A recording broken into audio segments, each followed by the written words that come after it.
RP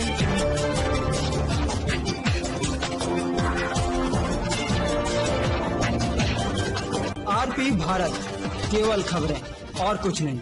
नमस्कार, मैं हूं अंजलि। आरपी भारत में आपका स्वागत करती हूं। तो चलिए शुरुआत करते हैं आज की किसी प्रमुख खबर से। हेमंत सरकार के 1 साल पूरे होने पर महागामा विधायक दीपिका पांडे सिंह ने बुधवार को राजमहल हाउस में प्रेस कॉन्फ्रेंस कर विकास योजनाओं को गिनाते हुए कहा कि सरकार का 1 साल का कार्यकाल काफी चुनौतीपूर्ण रहा, फिर भी विकास की गति प्रदान की गई। इस दौरान प्रवासी श्रमिकों को घर लाने एवं उसे रोजगार से जोड़ने में सरकार की सबसे बड़ी भूमिका रही है। स्वास्थ्य सेवाओं में भी सुधार लाने का प्रयास किया गया। उन्होंने बताया कि अगले कुछ दिनों में महागामा विधानसभा में 5 चिकित्सक मिलेंगे ताकि स्वास्थ्य व्यवस्था को बेहतर बनाया जा सके। पंचायत स्तर के स्वास्थ्य व्यवस्था में सुधार लाया जाएगा। उन्होंने कहा कि इस बार किसानों को बीज समय पर उपलब्ध कराया गया है, जो पहले कभी नहीं हुआ था। धान क्रय केंद्र खोलकर किसानों के धान की खरीदारी समर्थन मूल्य पर की जा रही है। किसानों को 1 सप्ताह के अंदर 50% राशि का भुगतान और शेष राशि का भुगतान अगले कुछ महीनों में किए जाएंगे। सरकार चापाकल की मरम्मती के लिए 16 करोड़ का भुगतान कर रही है।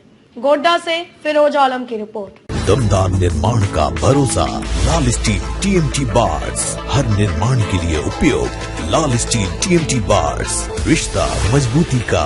देखिए, बैठक विशेष नहीं, साल का अंत हो रहा है। महगामा के जो हमारे जितने मुख्य पार्टी से जो जुड़े हुए जो मुख्य लोग हैं, उन लोगों के साथ आज चर्चा करने के लिए इस साल भर में हम लोग क्या कर पाए हैं कोरोना की इस विपत्ति के समय भी।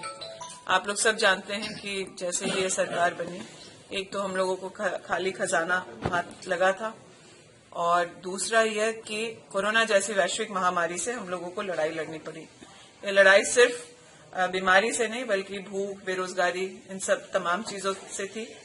लेकिन महागठबंधन की सरकार ने हेमंत सोरेन जी के नेतृत्व में एक मिसाल कायम करने वाला काम पूरे राज्य में किया।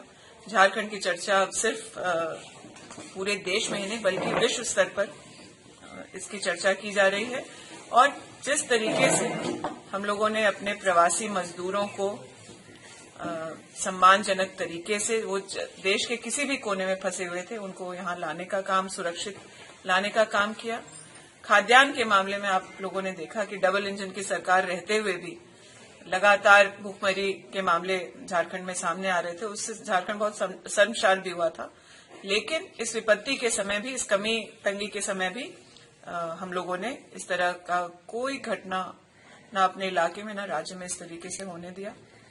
जो लौट करके मजदूर आए, चाहे जो हम लोगों के यहाँ रोजगार, मजदूरी, नौकरी करने वाले लोग थे, उन लोगों के सामने भी बहुत मुश्किल का सामना उन लोगों को भी करना पड़ा। लेकिन ग्रामीण अर्थव्यवस्था को संभालने के लिए हम लोगों ने नरेगा के माध्यम से यह प्रयास किया कि जितने भी लोगों का पहले का बकाया था, 200 करोड़ से ऊपर नरेगा का बकाया पिछली सरकार छोड़ करके गई थी, उसको हम लोगों ने क्लियर किया। उसके बाद आज आप पता कर सकते हैं कि गांव ग्राम में जितने भी मजदूर हैं, युवा हैं, जो रोजगार करने को इच्छुक हैं, जिन्होंने सरकार के सामने अपनी बात रखी, आज वो रोजगार से जुड़े हुए हैं। और जो पिछले कई सरकारों में नहीं हुआ था, समय से भुगतान हो रहा है ताकि उन लोगों को किसी तरह की परेशानी न झेलना पड़े। स्वास्थ्य सेवाएं, हम लोगों को टूटे फूटे अस्पताल जो है विरासत में मिले, जहां कर्मचारियों की कमी, स्वास्थ्य कर्मियों की कमी, सफाई कर्मियों की कमी, यहाँ तक कि डॉक्टर की भी परेशानी हम लोगों को देखना पड़ा।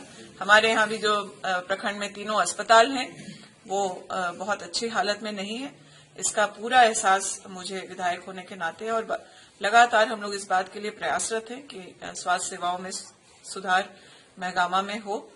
आश्चर्यजनक बात है कि 2008 में जिस ठाकुर गंगटी को CHC का दर्जा मिल जाता है, उसको 12 साल लोगों ने उसके जो सही पैसे हैं, जो फंड है, उससे वंचित रखा।